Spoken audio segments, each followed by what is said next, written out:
সংখ্যাধিক্যের পরিসংখ্যানে আটকে না করা, 3 আসনের উন্নয়নের উপকল্প সমৃদ্ধ রংপুর, শিক্ষা ও মানব সম্পদ উন্নয়ন,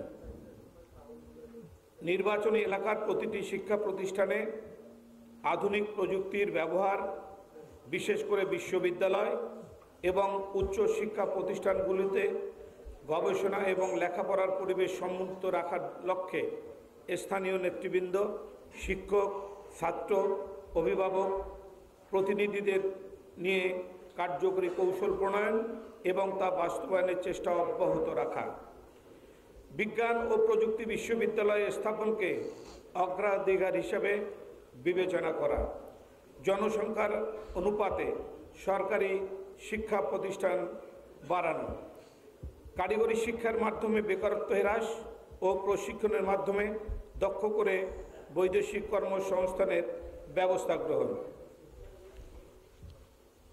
স্বাস্থ্যসেবা, রংপুর মেডিকেল কলেজ সহ স্বাস্থ্য সংশ্লিষ্ট সকল প্রতিষ্ঠানের সেবা রোগীবান্ধব পরিবেশ তৈরিতে সাহায্য করা, এক কথায় রংপুরকে উত্তরাঞ্চলের স্বাস্থ্য সেবার হাব হিসাবে গড়ে তোলা। আমি মনে করি পার্সোনালি যে আমি রংপুরের জন্য এই 20 কোটি টাকা আমি কেন চাবো ভাই? মাত্র 20 কোটি টাকা একটা রাস্তার জন্য আমাকে কেন অতবার দৌড়াইতে হবে, তাই কি না? রংপুর একটা বিভাগীয় শহর, আর এই রংপুর সদর 3 আসনটা হচ্ছে এই বিভাগের মগজ, এই বিভাগের সেন্ট্রাল। এখন এই বিভাগের আমাদের এই আসনটার উন্নয়ন নাই কি জন্য?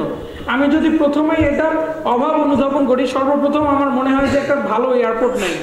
এয়ারপোর্ট সৈয়দপুরে আছে, সৈয়দপুর থেকে দেখেন আপনি নীলফামারী উন্নয়ন হচ্ছে, আমার রংপুর উন্নয়ন হচ্ছে না। আজকে সৈয়দপুর নাই জন্যই আমার রংপুরে আমরা আন্তর্জাতিক মানের ক্রিকেট স্টেডিয়ামটা করতে পারছি না। শুধুমাত্র এয়ারপোর্ট নাই জন্যই চীনা হসপিটাল নীলফামারীতে চলে গেল। শুধুমাত্র এয়ারপোর্ট নাই জন্যই বিদেশি বিনিয়োগগুলো আমাদের এই পর্যায় পর্যন্ত আসতেছে না। এটা আমি মনে করি যে সর্বপ্রথম কারণ। আজকে যদি একটি এয়ারপোর্ট থাকতো, অটোমেটিক বাইরের ব্যবসায়ীরা আসতো। যতক্ষণ না পর্যন্ত বাইরের ব্যবসায়ী এখানে আসবে না, ততক্ষণ পর্যন্ত রংপুরের উন্নয়ন সম্ভব না।